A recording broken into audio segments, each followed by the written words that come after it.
Muy buenos días, jóvenes. Qué gusto saludarles. Buenos días. Buen día, Lin. Buen día, licenciado. Buenos días, Buenos días para igualmente. todos. Buenos días, licenciado. Bendiciones para cada uno de ustedes, para su familia. Espero que Igual, todo se encuentre bien. licenciado. Muchas gracias. En sus casas, todo esté bien, sin ninguna novedad, con mucha salud todos. Y sobre todo siempre cuidándose, por favor, que aunque pues hayan disminuido el tema de las medidas de bioseguridad, siempre hay que tener ese cuidado. Tampoco pues mandarnos en reuniones. Hay que tener ese cuidado, por favor. Bueno, Sí, vamos gracias. vamos a continuar con el desarrollo de la clase. Lo último que vimos, ¿alguien se recuerda qué fue lo último que vimos? De derecho, estábamos en el curso de derecho mercantil. Entonces, ¿qué fue lo último que vimos? ¿Se recuerda? Vimos la relación con las otras ciencias, Lick. Muy bien, vimos que el derecho mercantil tiende a relacionarse con otras normas jurídicas, con otras ramas del derecho. Vimos que el derecho constitucional, el derecho civil, el derecho del trabajo, el derecho administrativo, el derecho procesal, derecho tributario, derecho internacional y derecho penal. Con cada una de estas áreas del derecho, pues tiene una íntima relación, sobre todo con el derecho constitucional, porque no puede existir un derecho propiamente. Vamos a ver, alguien tiene un problemita ahí, vamos a ver. No sé si me escuchan bien. ¿Sí me escuchan bien, jóvenes? ¿Se escucha Yo bien, sí le Lick? escucho bien. ¿Se escuchan? Sí, Lin, muy claro. Se escucha. Perfecto. Bueno, entonces les decía, ahí algún compañerito tiene ahí, pero tal vez trate de ver la cuestión de su audio, de su celular. Les decía entonces que existe esa íntima relación con diferentes ramas del derecho, sobre todo con el derecho constitucional, porque no puede existir una norma ordinaria si no tiene esa vinculación con una norma constitucional. Y hay artículos, propiamente preceptos constitucionales, que regulan el tema del comercio, el tema de la banca, el tema de los derechos del consumidor y usuario, regula el tema de derechos del inventor, cuando vemos esa propiedad intelectual en sus diferentes áreas, tanto el derecho de autor como derechos conexos, la propiedad industrial, es algo que está regulado en nuestra Constitución. Y realmente las normas ordinarias, la razón de ser de una norma ordinaria es desarrollar un precepto constitucional. Entonces, esa íntima relación no puede dejar de existir. Un derecho civil tiene que existir esa íntima relación. Recordémonos que los romanos era un solo derecho. Para los romanos no existía la división entre derecho público y derecho privado. Era un solo derecho. Y la división en sí de las ramas del derecho es para poder estudiarlos de mejor forma. Pero esa íntima relación entre derecho civil y derecho mercantil no se pueden divorciar. Ya que ustedes ven derecho civil ahí, ya estarán por la institución del divorcio. Pero no puede existir ese divorcio entre el derecho civil y el derecho mercantil. Existen ambos. El derecho de trabajo, recordémonos que el derecho mercantil busca pues el lucro, la expansión del comercio, pero eso conlleva mano de trabajo, conlleva llevar a cabo contrataciones. El derecho administrativo, recordémonos que existen los registros públicos. Los registros públicos son parte de la administración pública. Están regulados por el derecho administrativo. Entonces, existe también relación entre el derecho administrativo y el derecho mercantil. Con el derecho procesal, tiene que existir también esa relación por los diferentes procesos que en un momento determinado se llevan a cabo ante un órgano jurisdiccional. Un proceso civil, por ejemplo, un proceso ejecutivo, el incumplimiento de algún título de crédito, el incumplimiento de algún contrato mercantil, o el propio incumplimiento de alguno de los accionistas o socios dentro de una sociedad, el incumplimiento en un momento determinado de los auxiliares de los comerciantes, conlleva acudir ante un órgano jurisdiccional competente y entonces se da esa relación entre el derecho procesal. El derecho tributario, recordémonos que también una de las grandes obligaciones que tienen los comerciantes pues, es llevar una contabilidad, contribuir en el pago de los impuestos, tributos, a que esté afecta a una sociedad, un comerciante, el acto mercantil, tiene esa relación. Con el derecho internacional, una de las grandes características del derecho mercantil es que tiende a ser internacionalista, porque existe la internacionalización del derecho mercantil, porque vemos esos tratados y convenios en materia de derecho mercantil, vemos también... Ricardo me va a venir a traer la No. Jacqueline. Ahí está. Entonces, tiene esa íntima relación con el derecho internacional. Con el derecho penal, no digamos. Es lo que hoy en día, es una corriente que se maneja hoy en día, el derecho penal corporativo. Cuando vemos esas grandes sociedades mercantiles que se han cometido ilícitos penales y que lastimosamente, pues los representantes legales tienen que acudir ante los órganos jurisdiccionales, pues a responder por los actos que realiza esta sociedad, actos que pueden ser constituidos como un delito. Entonces existe el derecho penal porque es aplicable al comerciante también. Y luego, el tema que, esto que les digo es a manera de resumen lo que vimos la clase pasada, para que estemos en sintonía, para los que estuvieron y los que no pudieron estar. Voy a hacer la presentación y me dicen si la vemos.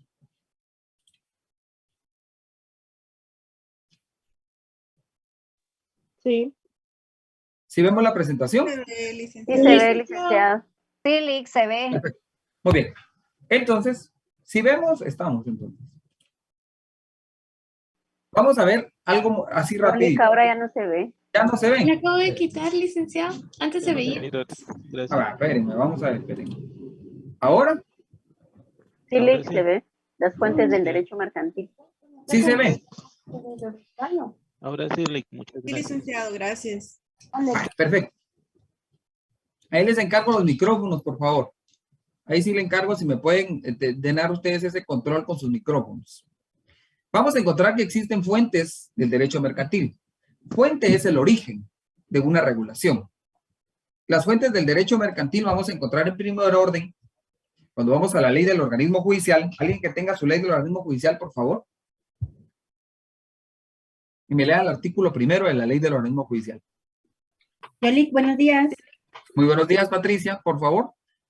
Ahí está, se lo leo. Dice normas, perdón. No, ¿cómo que Artículo dice? uno. ¿Cómo que dice, Patricia? Perdón, artículo 1. ¿Qué capítulo? ¿Habrá algún capítulo, algún título o algo? Sí, título 1, normas generales, capítulo 1, preceptos fundamentales. Ahí está. Artículo. Tan bonito que se oye cuando leen así, miren. No es porque yo sea molestón y ganas de fregarlos, pero si usted le lee al examinador así, le dice, léame el artículo primero, o le dice usted, me permite fundamentarme, fundaméntese. Usted saca su ley de norma oficial y establece, bueno, capítulo tal, título tal, y ¡pum! Me voy al artículo. El examinador va a decir, puchica, ¿cómo sabe leer la ley? Entonces, veamos, Patricia. Está bien, gracias. Título 1, normas generales, capítulo 1, preceptos fundamentales. Artículo 1, normas generales. Los preceptos fundamentales de esta ley son las normas generales de aplicación, interposición e integración del ordenamiento jurídico guatemalteco. Muy bien, muchas gracias. Veamos ese artículo primero. Me van a decir, pero ¿por qué leímos el artículo primero si las fuentes del derecho están en otro artículo? Veamos algo interesante en la ley del organismo judicial. El artículo 1 de la ley del organismo judicial, la ley del organismo judicial es aplicable en todo el ordenamiento jurídico, no solo en materia procesal. Uno cree que la ley del organismo judicial solo es aplicable en materia procesal. No. El artículo 1 de la ley del organismo judicial me establece que los preceptos regulados en la ley del organismo judicial son aplicables a todo el ordenamiento jurídico guatemalteco. Entonces usted va a aplicar esa ley del organismo judicial a todo el ordenamiento jurídico. En todo el ordenamiento jurídico va a ser aplicable la ley del organismo judicial. Porque la ley del organismo judicial me sirve para interpretar, aplicar normas jurídicas. Ahora sí, veamos las fuentes del derecho, por favor, Patricia. ¿Estará por ahí por el 2? Sí, con gusto. Por favor. Artículo 2. Artículo 2, fuentes del derecho. La ley es la fuente del ordenamiento jurídico. La jurisdicción la complementará. La costumbre regirá solo en defecto de ley aplicable o por delegación de la ley, siempre que no sea contraria a la moral o al orden público y que resulte probada. Muy bien, muchas gracias. Entonces, si nos damos cuenta, aquí tenemos lo relacionado a las fuentes del derecho mercantil. El derecho mercantil como tal tiene fuentes. Y esas son las fuentes del derecho mercantil. ¿Se ve la presentación todavía? Sí, licenciado. Sí, Gracias. licenciado. Muy bien. Entonces, ¿cuáles son las fuentes del derecho mercantil? Vamos a encontrar que tenemos fuentes formales y dentro de las fuentes formales del derecho mercantil tenemos la ley. Recuérdense que la ley es la primera de las fuentes del derecho. Para el caso del derecho mercantil, la ley es una fuente del derecho mercantil, pero es una fuente formal del derecho mercantil. ¿Y por qué formal? Porque cuando vemos una fuente formal significa que lleva un procedimiento para su creación. Estas fuentes no nacen simplemente por querer nacer. Tienen un procedimiento para poder ser tomadas como fuentes de una área del derecho o ser fuentes del derecho. La ley, como ustedes sabrán, cuando vemos la ley, existe un órgano, un procedimiento de creación de la ley. No estamos tal vez en la fase pública, pero existe procedimiento de creación. Y entonces vemos que pues, le corresponde, en su caso, al organismo legislativo la potestad legislativa de poder crear, derogar, reformar leyes. Entonces está ese procedimiento para crear una ley en el área mercantil. La ley es la primera de las fuentes del derecho. Luego tenemos la costumbre. Esos actos repetitivos, constantes, también se vuelven parte de las fuentes del derecho. Y entonces, la costumbre se da mucho en materia mercantil. Eso es muy interesante. Fíjense que yo diría que al revés, primero tiene que existir la costumbre para poder existir una ley. Porque si no existe ese acto repetitivo, el comercio es un acto repetitivo. Entonces ese acto repetitivo se vuelve costumbre. Y cuando se vuelve costumbre, puede ser que se regule como que no se tenga que regular.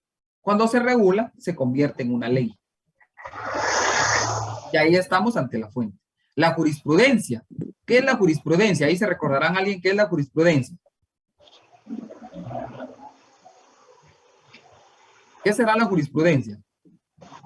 Los fallos. Es fallos con testes en el mismo sentido. Cuando nos referimos a fallos, ¿qué significará fallo? Sentencia, licenciado. Son sentencias. Sentencias. Ah, muy bien. Es que cuando me dicen fallo, yo a veces puedo fallar. Pero cuando usted me dice sentencias emitidas por un órgano jurisdiccional competente y que esas sentencias, cuando son de forma repetitivas, en el mismo sentido, emitidas por un órgano jurisdiccional de la más alta jerarquía dentro del sistema jurídico, emite una sentencia o se emiten varias sentencias. ¿Quiénes crean jurisprudencia en el caso de Guatemala? La Corte de Constitucionalidad, LIC, y tenemos la Corte de Constitucionalidad y la Corte Suprema de Justicia, licenciado. La Corte Suprema de Justicia. Ahí tenemos jurisprudencia y la jurisprudencia es algo complementario dentro de las de las fuentes del derecho. De las fuentes formales, en ese caso, pues las normas jurídicas es una fuente formal, la ley, porque son creadas a través de un procedimiento. La costumbre, como les decía, es la práctica repetitiva de una conducta, y esa conducta se va a implantar en la sociedad. Y cuando se vuelve obligatoria, jurídicamente obligatoria, pues ahí estamos ante esa fuente. La jurisprudencia. Les molesto con sus micrófonos, por favor. Porque no puedo diapositiva y exponer y estar viendo micrófonos. Ricky, si inhabilita todos los micrófonos, mejor. Voy a tener que hacer. Es que yo fíjense que no me gusta hacer eso porque más de alguno quiere participar realmente. Pues mejor que se levante la mano, Lick, para tener esa oportunidad. Lo malo es que, espérenme, vamos a ver ahorita. Yo aguantándome el hambre para esperar a la hora. Todos estamos aguantando hambre, compañera. Por favor, micrófonos. Miren, es que ahorita vamos a tener. Yo no quería hacer eso, pero voy a tener que hacer.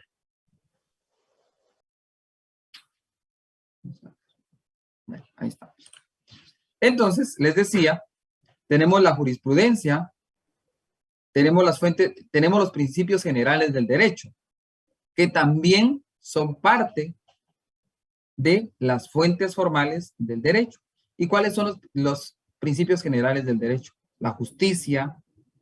La justicia es uno de los principios del derecho. Las doctrinas, que son esos estudios que realizan los grandes estudiosos del derecho, en el caso del derecho mercantil, también son fuentes del derecho.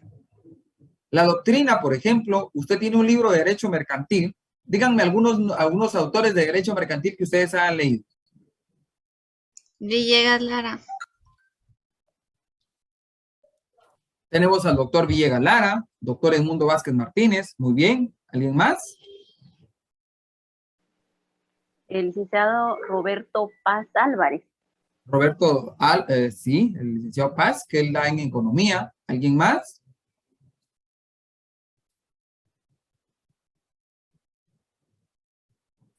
Licenciado, buen día. El licenciado Neri Roberto Muñoz. Ahí estamos, el licenciado Neri Muñoz, por ejemplo, en el tema de contratos. También puede ser él, es un gran también. ¿Quién más? Eso es doctrina, porque son estudiosos del derecho. ¿Algún otro autor?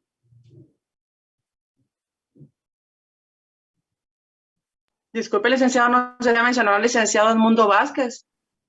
Ya lo mencionaron, pero vuélvalo a mencionar porque el doctor Edmundo Vázquez Martínez es parte de la comisión redactora del código. Este código que usted y yo tenemos, este código de comercio, la comisión redactora, la comisión que se creó, se encargó de crear este código. Dentro de esa comisión estaba el doctor Edmundo Vázquez Martínez. Eso es uno de los grandes estudiosos del derecho mercantil. Tenemos el maestro también, al doctor René Arturo Villegas Lara, también un gran estudioso del derecho mercantil. Tenemos autores internacionales, Raúl Cervantes Ahumada, Roberto Mantilla, son grandes autores. Jorge Barrera, también autores internacionales de derecho mercantil. Esos son grandes autores y eso es catalogado como doctrina. Cuando usted le dice, mire, hábleme de algunos doctrinarios, o qué doctrinarios usted leyó durante su estudio de derecho. Yo leía tales autores, eso es doctrina. El contrato también es una fuente del derecho. Se recordarán ustedes en sus cursos de introducción al derecho 1, cuando uno veía la pirámide de Hans-Kelsen y uno veía el contrato. Y uno decía que el contrato es ley entre las partes. Y es cierto, porque el contrato es fuente del derecho también. Luego tenemos las fuentes reales.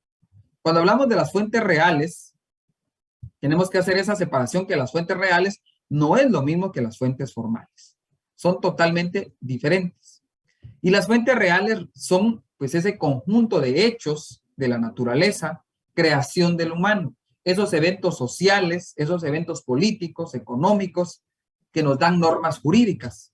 Por ejemplo, la firma de un tratado de libre comercio, esos eventos de creación, los congresos que se hacen en materia de derecho mercantil, donde de repente salen iniciativas de ley, esas son fuentes reales.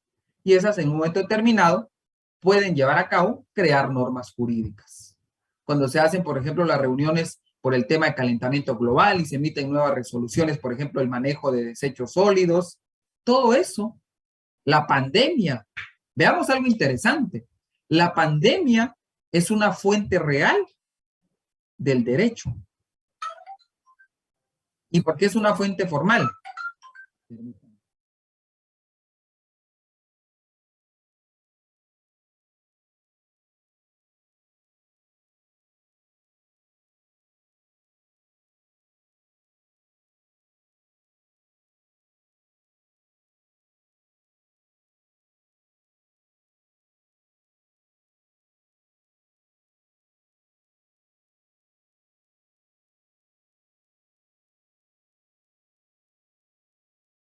Es que está en una llamada. Él dijo que lo permitiéramos. Hay que esperar. A atender, perdón, les pido disculpas ahí por haber interrumpido la clase. Les decía entonces, una fuente formal, un ejemplo de una fuente formal del derecho mercantil, la pandemia. ¿Por qué? Porque es un hecho de la creación del humano, porque la pandemia al final es creación del ser humano, porque todos esos virus y bacterias al final el ser humano sin querer los crea. Pues todo ese conjunto de hechos de la naturaleza, de creación del hombre, eventos sociales, políticos, económicos, que dan contenido a normas jurídicas, son fuentes reales. La pandemia, ¿qué nos trajo la pandemia? Por ejemplo, se emitieron nuevas resoluciones, se emitieron nuevas normas jurídicas, normas, por ejemplo, que restringían el horario, normas que decían solo podían entrar 5 personas. Esas son fuentes que dan origen a crear normas jurídicas. Cuando hablamos de fuentes históricas, pues estamos hablando de aquellas normas que en un momento determinado pues estuvieron vigentes en normas en épocas pasadas, en lugares determinados. Por ejemplo, una fuente histórica del derecho, el Código Civil de 1934, el Código de Comercio de 1942, anterior al Código de 1977, esas son fuentes históricas. Y esas son fuentes del derecho mercantil. Y ahí estamos ante las fuentes del derecho mercantil. No sé si alguien tiene alguna duda con relación a las fuentes del derecho mercantil. No, licenciado, gracias. ¿Alguna duda? Lic, buenos días. Tal vez Muy buenos días. otro ejemplo de las fuentes reales, aparte de pandemia, por favor. Aparte de pandemias, por ejemplo, el tema de reuniones que se hacen, por ejemplo, la Organización Internacional del Comercio.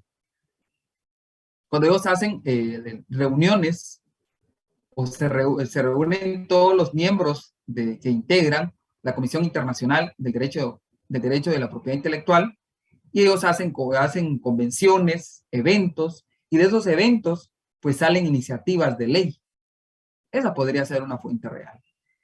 Pandemias, reuniones de estados para discutir algún tema relevante en materia económica, el tema del calentamiento global, eso también es parte. Las crisis económicas, veamos las grandes crisis económicas que hemos tenido durante la pandemia, o las crisis económicas que han venido durante el devenir de la historia.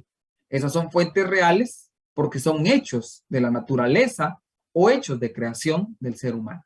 No sé si ahí comprendimos. Excelente, Lic. Muchas gracias. ¿Alguien más que tenga alguna duda? Sí, licenciado, buenos días. Perdone, a mí no me queda muy claro las fuentes históricas. O sea, siento como que fuera lo mismo, entonces no sé si usted me puede volver a explicar. Bueno, por ejemplo, las fuentes históricas. Las fuentes históricas son aquellos elementos que usted, por ejemplo, que permiten conocer el derecho vigente que estuvo en su momento en épocas pasadas. Eso es las fuentes históricas. Cuando usted se va a una fuente histórica, ¿cuál sería su fuente histórica? Por ejemplo, usted dice, voy a ver cómo estaba regulado antes el tema del comerciante. Y usted se va a un código de 1877, se va a un código de 1942, que son los códigos que hemos tenido del derecho, de códigos de comercio. Esas son fuentes históricas. Los códigos, yo le digo códigos, serían las leyes que estuvieron vigentes en un momento determinado, en épocas pasadas. Esas son fuentes históricas. No sé si comprendimos ahora. Lic, disculpe, gracias. Lic, perdone, eso sería más o menos como ahorita, digamos, la pandemia está creando historia, entonces, de aquí no, la pandemia sería una fuente real. Una fuente real histórica, ¿verdad? Mire, ¿sabe qué podría? Ahora, por ejemplo, la pandemia es una fuente real, porque de esta fuente, de este hecho, pueden crearse normas jurídicas. De la pandemia van a surgir y están surgiendo nuevas normas jurídicas. ¿Por qué? Porque este hecho, este acontecimiento de la naturaleza, es una fuente para poder crear normas jurídicas. Ahora, las fuentes históricas, ¿qué son? Las fuentes históricas son aquellas normas jurídicas que estuvieron vigentes en épocas pasadas. Esas son fuentes históricas. Licenciado, buenos días. Muy buenos días. Una de las fuentes históricas que podemos, de la región centroamericana, es la SIECA, el Sistema de Integración Económica Centroamericana, que sirve digamos, de base para todo, por ejemplo, algo que se ha dado últimamente, que es la unión aduanera, ¿va?, entre 3 países, Guatemala, El Salvador y Honduras. Entonces, una fuente histórica es esa, la SIECA. Podría, también, miren, fuentes históricas van a encontrar todas aquellas normas jurídicas, convenios, tratados, no que estén vigentes en este momento, porque si están vigentes en este momento, no son fuentes históricas. Son aquellas normas jurídicas que estuvieron vigentes en determinada época, pero que actualmente ya no están vigentes, pero me sirven a mí para en un momento determinado crear normas jurídicas. Por ejemplo, yo digo, algo que estaba regulado en 1942 en el Código de Comercio de 1942, lo puedo traer y me puede servir como una fuente para crear en un momento determinado derecho ahorita en este momento. Me puede servir eso que estaba regulado antes. Lo puedo traer a la vigencia nuevamente. No sé si comprendimos ahí. Entonces, más o menos, las fuentes históricas fueron, pues, se podría decir, creadas por fuentes reales antes de esas fuentes históricas, por ejemplo. Ahí estaríamos. O sea, la fuente histórica, esa fuente real, primero las fuentes reales son los hechos de creación del ser humano o de la naturaleza. Y estas tienen que ser reguladas. Cuando esta regulación se hace y luego deja de tener vigencia esta regulación que ya no está vigente, se convierte en una fuente histórica. Porque yo me voy a revisar en la historia cómo se regulaba en aquella época este hecho. No sé si ahí estamos. ¿Roberto? Sí, Lick, excelente, gracias.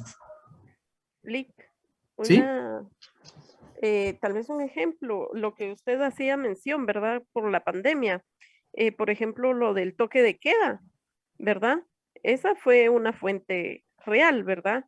Que le dio origen a la fuente histórica, que es el decreto que lo reguló. O sea, ahora ya no está vigente. Ahí estamos. Eso es muy cierto. Ahí está un claro ejemplo. Porque entonces, por ejemplo, Dios no lo quiera, ojalá que no vuelva a pasar, sucede una nueva pandemia. Y entonces dice uno, bueno, ¿y cómo controlamos la pandemia? ¿Cómo regulamos ahora la pandemia? De aquí a 20 años. Veamos cómo se reguló allá en el 2020. Se emitieron disposiciones. Me voy a esa fuente histórica del 2020 para ver cómo se manejó desde el punto de vista legal una pandemia. Y esa sería mi fuente histórica. No sé si ahí estamos, si con ese queda mejor el ejemplo.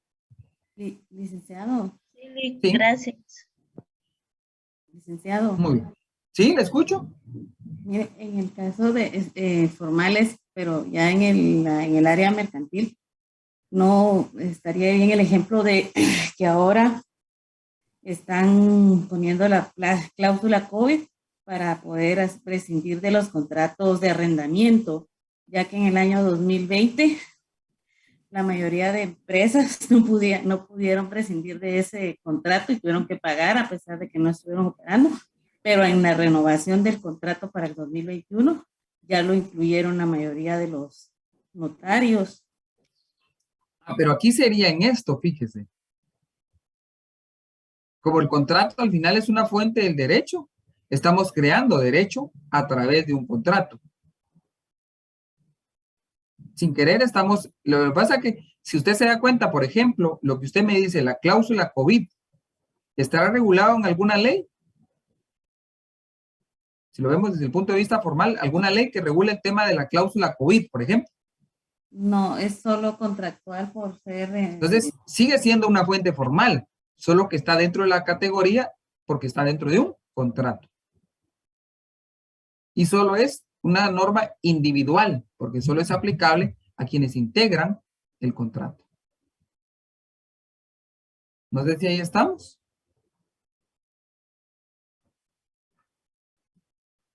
¿Los demás? Sí, Lick, gracias. Muy bien. Sí, Lick, gracias. Esto parece clase de introducción al derecho, pero es para que se recuerden. Lick, únicamente como que para remarchar el contenido, las fuentes históricas siempre van a ser leyes, decretos que ya no están vigentes. Acuerdos, todo aquello que ya no esté vigente. Muy bien. Tratados, todo lo que ya no está vigente. Tratados, convenciones, gracias, todos esos que ya no los tenemos vigentes, pero que los puedo traer para revisar cómo en su época se regulaba algo. Es una fuente histórica. A veces uno tiende a confundir la fuente real con la fuente histórica. La fuente real son los hechos, los sucesos. Mientras que las fuentes históricas son las formas como se regularon en aquellas épocas algunos hechos. Muy bien. Ahí estamos. Ahora, algo interesante. Como estamos dentro del derecho mercantil todavía, los sujetos, vimos quiénes son sujetos del derecho mercantil. Y los sujetos del derecho mercantil pues son el comerciante. Sus auxiliares son también determinados en un momento determinado como comerciantes. Ahora, ¿qué personas no son considerados como comerciantes? ¿Quiénes no son considerados como comerciantes? Los agricultores. Solo que no les escucho, tal vez un poquito más recio. Las personas que ejercen una profesión liberal, licenciado. Los que ejercen una profesión liberal, por ejemplo, nosotros los abogados que no estamos dentro de la relación de dependencia, o sea, no trabajamos para una institución del Estado, o no trabajamos para la iniciativa privada, sino que nos dedicamos a la profesión liberal. No somos catalogados como comerciantes. Nosotros, los abogados.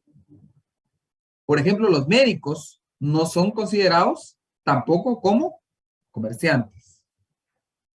Los ingenieros, los arquitectos, los que ejercemos una profesión liberal, no tenemos la categoría de comerciantes. Ahora, ustedes me van a decir, mire, licenciado, pero hay sociedades en las cuales está un abogado, está un médico, está un ingeniero, está un arquitecto, está un auditor, y ellos conforman una sociedad. Ahora, la pregunta del millón es, ¿ellos son comerciantes? ¿Sí o no? No, son auxiliares, listo. ¿Son o no son comerciantes? No, licenciado. No son comerciantes.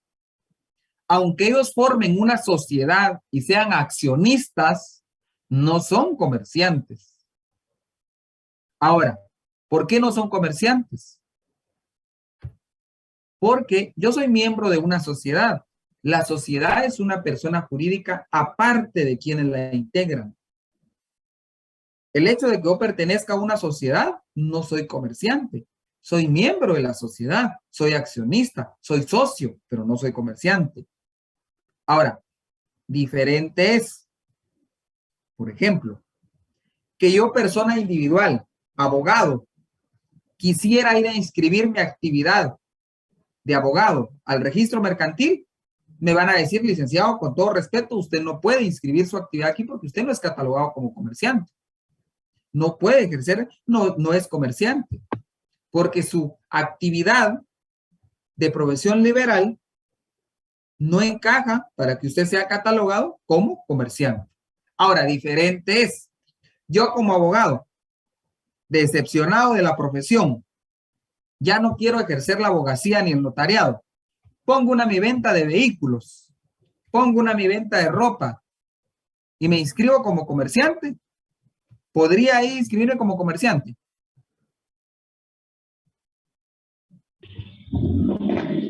Y licenciado, porque ya no está ejerciendo la profesión de la cual se... Eso, ahí ya no estoy ejerciendo profesión liberal.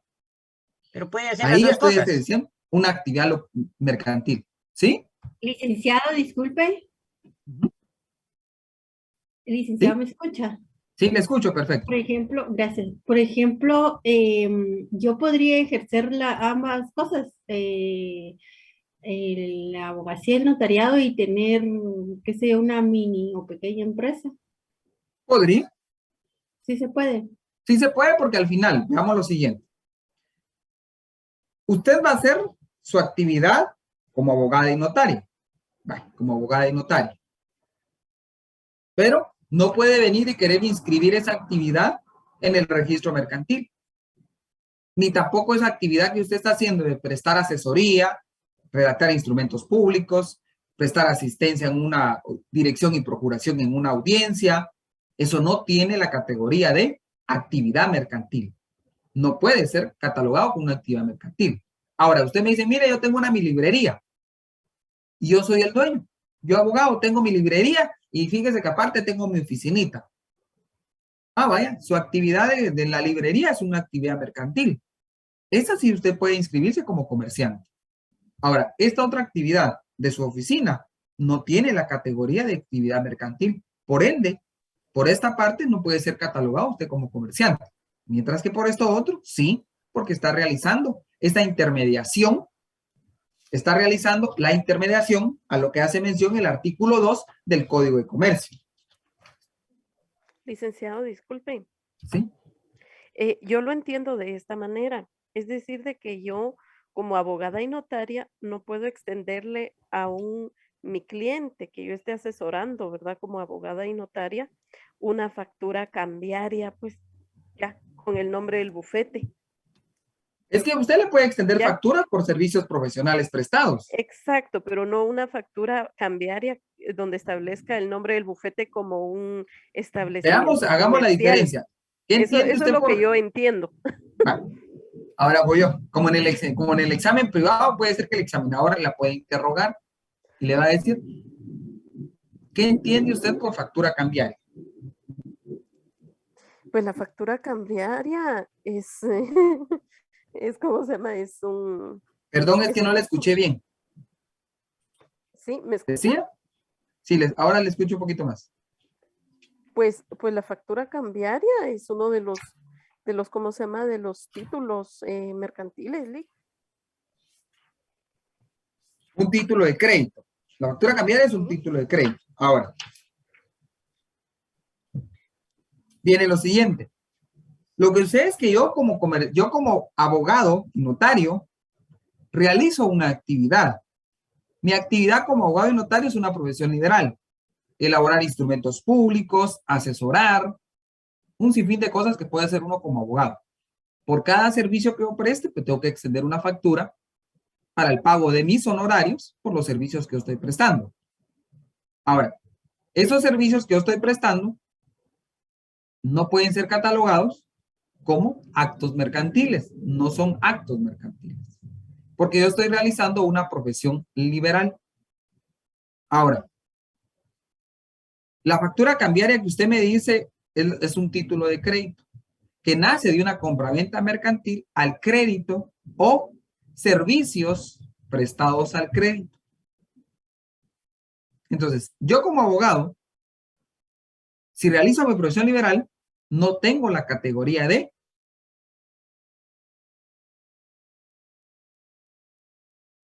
liberal. No sé si comprendimos esa parte. Sí, Lick. ¿Los demás? Lick, gracias. Está clara su explicación, Lick. Bueno, entonces, ellos no son catalogados. Por ejemplo, veamos lo siguiente. Ahora, diferente es que yo le diga, por ejemplo, a ustedes que ya se graduaron de abogados y les digo, miren, formemos una sociedad, servicios jurídicos, sociedad anónima. Y todos ustedes, pues que ya son abogados, los 316 que habemos acá, les digo, miren, conformemos una sociedad. Se va a llamar servicios jurídicos, sociedad anónima, la denominación social. Ahora, la pregunta es, los 300, ya se fue uno, ya se está yendo otro, se me están yendo todos. No los voy a volver comerciantes, no se preocupen. Esa sociedad que se está formando, la sociedad sí es catalogado como un comerciante social, pero quienes las integran, que son en este caso profesionales, no tienen la categoría de comerciantes. Ellos son accionistas o socios, pero no tienen la categoría de comerciantes. La persona jurídica que se está creando sí es comerciante, pero quienes la integran no tienen la categoría de comerciantes. Entonces hay que saber diferenciar esa línea, porque le van a decir, mire, pero usted no puede formar una sociedad como profesional. Sí, yo como abogado puedo ser parte de una sociedad anónima y que nos dediquemos a la prestación de servicios. Sí, pero quien está prestando el servicio no es usted directamente, es la sociedad. Y la sociedad es persona ajena a quienes la integran. No sé si comprendimos todo esto. Sí, licenciado. Sí, licenciado, gracias. Muy bien. ¿Los demás? Buenos días. Buenos días. Entonces, en esto quiere decir de que, siempre tiene que haber ánimo de lucro para poder ser comerciante, ¿verdad? Porque prácticamente la sociedad que usted está determinando, los abogados que integran ellos no tienen un ánimo de lucro en relación a comercio. No, sí existe lucro, porque veamos lo siguiente. Veamos lo siguiente. Sí existe lucro, porque, por ejemplo, vamos a formar la sociedad Servicios Profesionales Sociedad Anónima. Vamos a cobrar por servicios profesionales que vamos a prestar. Servicios dedicados a inmobiliarias, servicios dedicados a la asesoría, en materia de contratos, todo esto, el tema sería. Ahora, ¿cobramos a cobrar honorarios? Sí, vamos a cobrar honorarios. Ahora bien, la cuestión importante, esa línea divisoria, es que quien está realizando el acto de comercio, la prestación de servicios, y está generando lucro, no soy yo, es la sociedad. Porque la sociedad es una persona jurídica, sujeta de derechos y obligaciones. Pero quienes la integramos somos profesionales, pero no tenemos la categoría de comerciantes. Somos accionistas de la sociedad. No sé si comprendimos. Sí, licenciado. Micrófono, por favor, les encargo. Licenciado.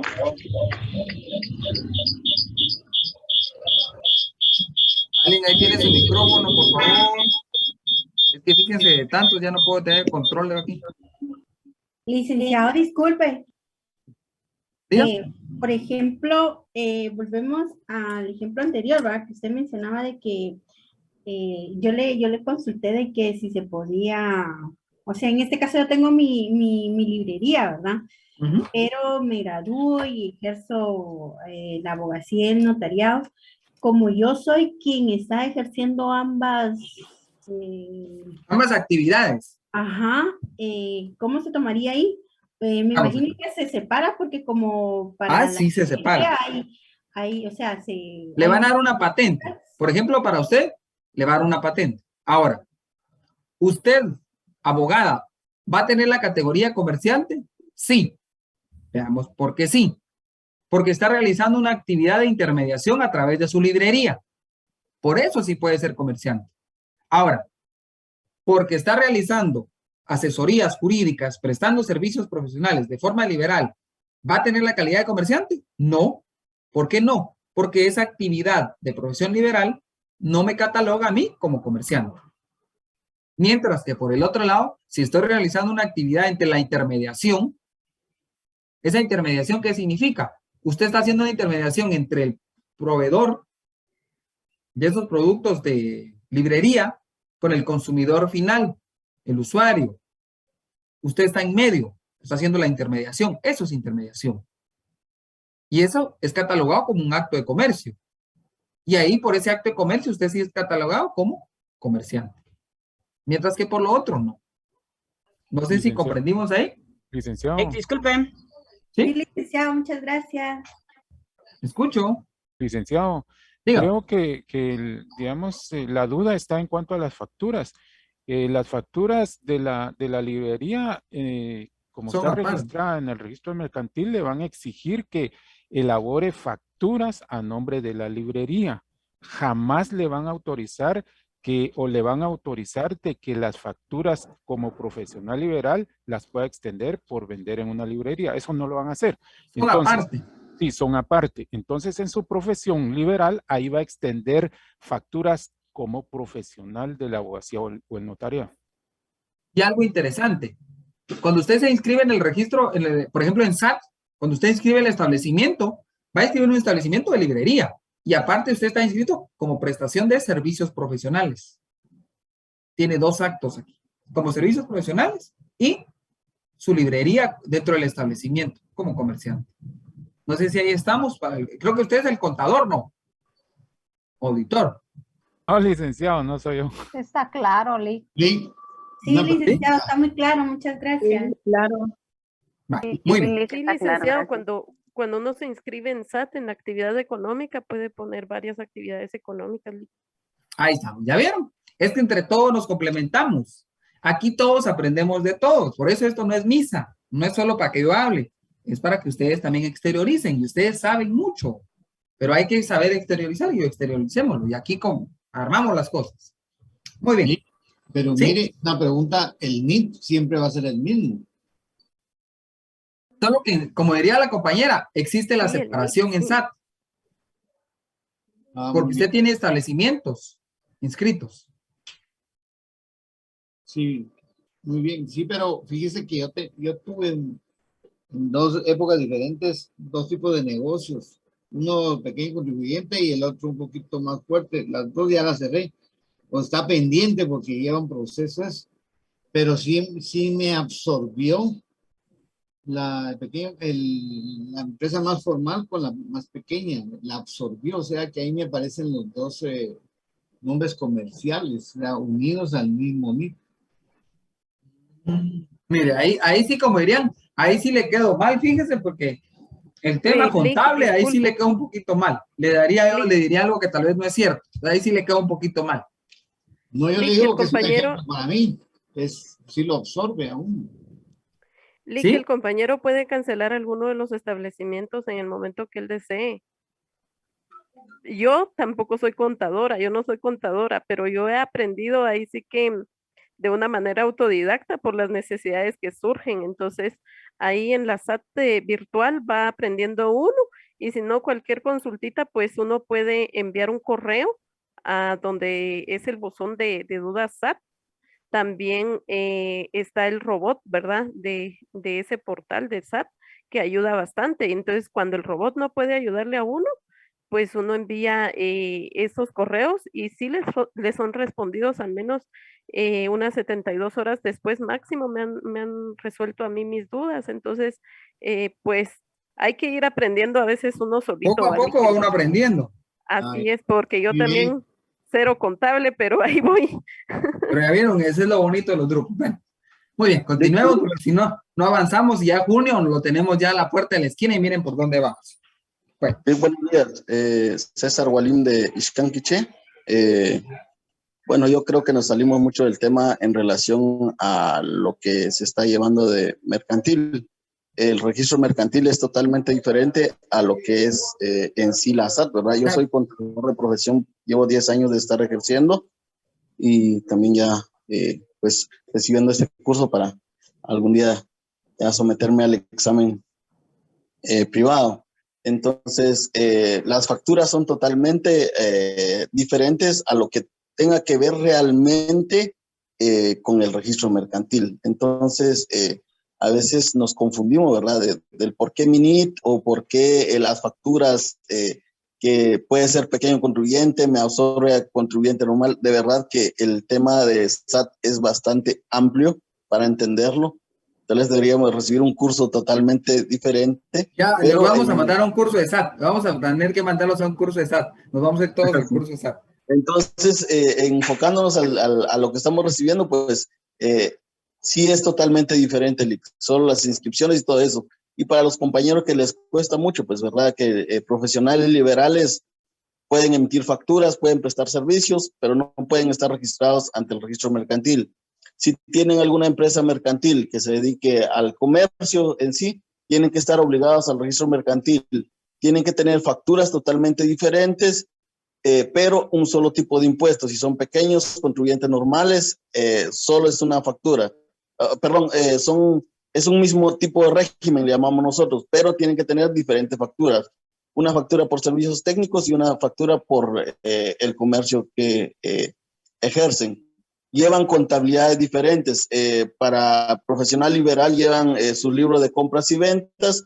Ya para el comercio que ellos realicen, si tienen otra empresa, llevan su libro de compras, ventas. Y si están en contribuyente normal, llevan su libro de diario, mayor y balances. Entonces, son cosas diferentes en las cuales lo que estamos viendo sí tiene que ver realmente con el registro mercantil en sí. Únicamente. Muchas gracias. ¿Ya vieron? Como que usted trabaja en SAT. Ya nos dio la clase. Muy bien. Muchas gracias ahí por las observaciones y el aporte. Eso es muy interesante. Entonces tenemos los otros que están regulados en el artículo 9. Ahí pueden encontrar ustedes las personas que no son catalogados como comerciantes. El numeral segundo, los que desarrollen actividad agrícola, pecuaria o similares en cuanto se refiere al cultivo o transformación de los productos de su propia empresa. Los artesanos que solo trabajen por encargo o que tengan almacén o tienda para el expendio de sus productos. Que no tengan.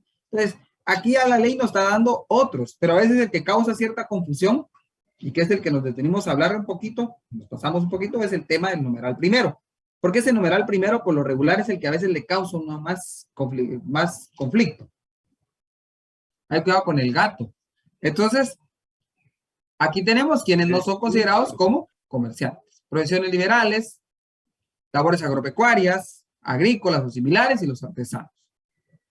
También qué personas jurídicas pues no tienen consideradas como comerciantes sociales. Eso que también hay que tener esa claridad.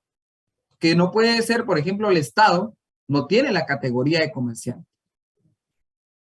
Las instituciones y entidades del Estado de derecho público, ninguna tiene la categoría de comerciante. Yo les daba el ejemplo de la universidad. Si algunos iban a la biblioteca central, de repente habían souvenir de que usted podía comprar un llaverito, comprar alguna taza, algún reloj que vendían ahí en la biblioteca central. Pero eso no significa que sea catalogado la universidad como un comerciante. O si usted de repente va a algún ministerio del Estado y de repente hay a la venta algo, eso no significa que tenga la categoría de comerciante. Las asociaciones civiles, las sociedades civiles, las fundaciones, recuérdense que se regulan por el Código Civil. Por ende, su regulación está en el Código Civil. En el caso de las cooperativas, existe una ley propiamente que regula el tema de la actividad de cooperativas, en el caso de Guatemala. Entonces, ¿por qué no son comerciantes? Porque están regulados por otras normas jurídicas, no están regulados dentro del derecho mercantil. Porque si usted se va al artículo 10 del Código de Comercio, establece sociedades mercantiles, cuáles son catalogadas como sociedades mercantiles, cuáles son las formas mercantiles. Y en ninguna de ellas, del artículo 10, va a encontrar usted asociación civil, sociedad civil, fundación, cooperativa. Están excluidas totalmente dentro del Código de Comercio para tener la categoría de personas jurídicas del derecho mercantil. Ellos no tienen la categoría de comerciante social, no son sociedades mercantiles. Eso hay que tenerlo muy claro, por favor.